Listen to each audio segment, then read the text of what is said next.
Good morning, and thank you for joining me for another 5 good minutes with the Word.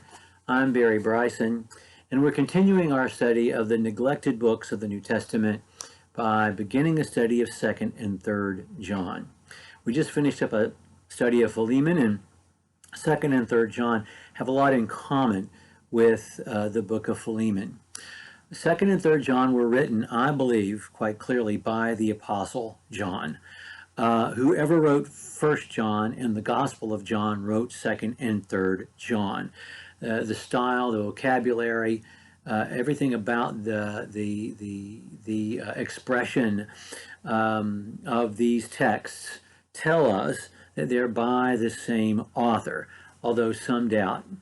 In fact, it's probably more in vogue and fashion among scholars today, much more, to assume that the Apostle John didn't write the book, but I disagree strongly. I think the Apostle John, if he wrote the Gospel, wrote 1st, 2nd, and 3rd John, and computer analysis has seemed over the years to make this inescapable.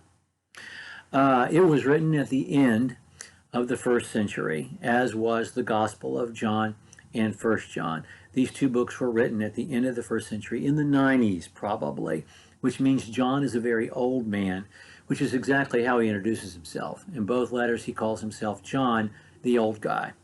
And he would have been very old if he was in any way a contemporary of Jesus, who died in the early 30s AD. At this point, he would have to be in his 80s or 90s. So he's a very old man, almost double the life expectancy of a grown man during his time, although not unheard of. People certainly lived to be that old. It was just such a rare occurrence. These books were written fairly late, and yet the oldest texts that we have of the New Testament on papyrus are of John's body of work. And we have papyrus fragments from John's body of work that were written within 20 years of his having written them, which is an amazing thing to think about, especially in ancient literature. I mean, there's not a text for Homer's Iliad that isn't 1,000 years later than its probable original writing down, let alone its composition, which was almost certainly oral. So to have something, an ancient text, we don't have the autograph of any biblical text, but to have something that is within 20 or so years of the original text is just unheard of. It's unreplicated for any other ancient manuscript. This book is about, both these books are about hospitality. 2nd John is about hospitality extended when it shouldn't be, and 3rd John is about hospitality not extended when it should. 2nd John is written to a female. He writes to the chosen lady, the elect lady, and that may be an individual, it may be a congregation, it may be the church at large, but it's written to a feminine reader. And we'll talk more about that when we introduce 2nd John tomorrow. 3rd John is written to a guy that we actually know, a guy named Gaius. There are, Gaius is a name. There are at least one, possibly multiple Gaiuses in the New Testament. And when we introduce 3rd John, we'll talk about the Gaiuses we know. But it was a common name.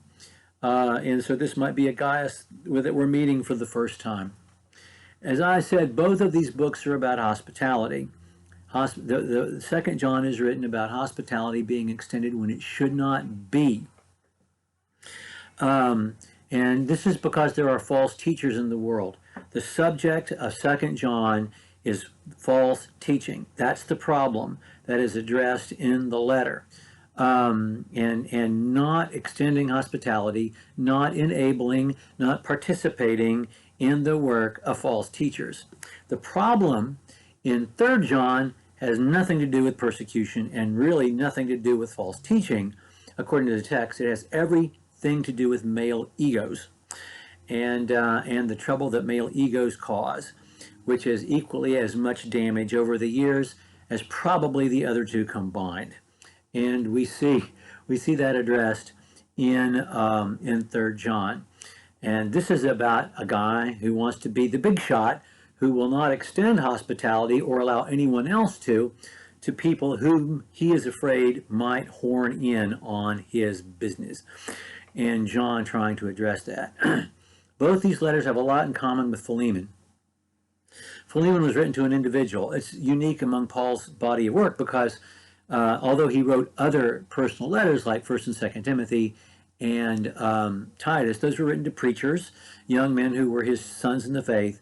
They are pastoral. In fact, I even call them paternal letters, whereas Philemon is to a guy that is sort of his peer, or at least someone who is not the preacher of that congregation. But and 2nd and 3rd John, the same. They're written to a specific person in a specific congregation about a specific issue in that congregation. And they're both written by guys who call themselves old guys. And they all end with the promise, be ready for my visit because I expect to be there. And so there is the threat, make this right before I come because I'm going to show up. Don't think I won't. So there's a whole lot in common between 2nd and 3rd John and the letter of Philemon that we just finished studying. Well, that's enough for the two of them together. Tomorrow we're going to introduce 2nd John by itself, and we'll look forward to that. I know I will. And thank you for joining me for another 5 good minutes with the Word.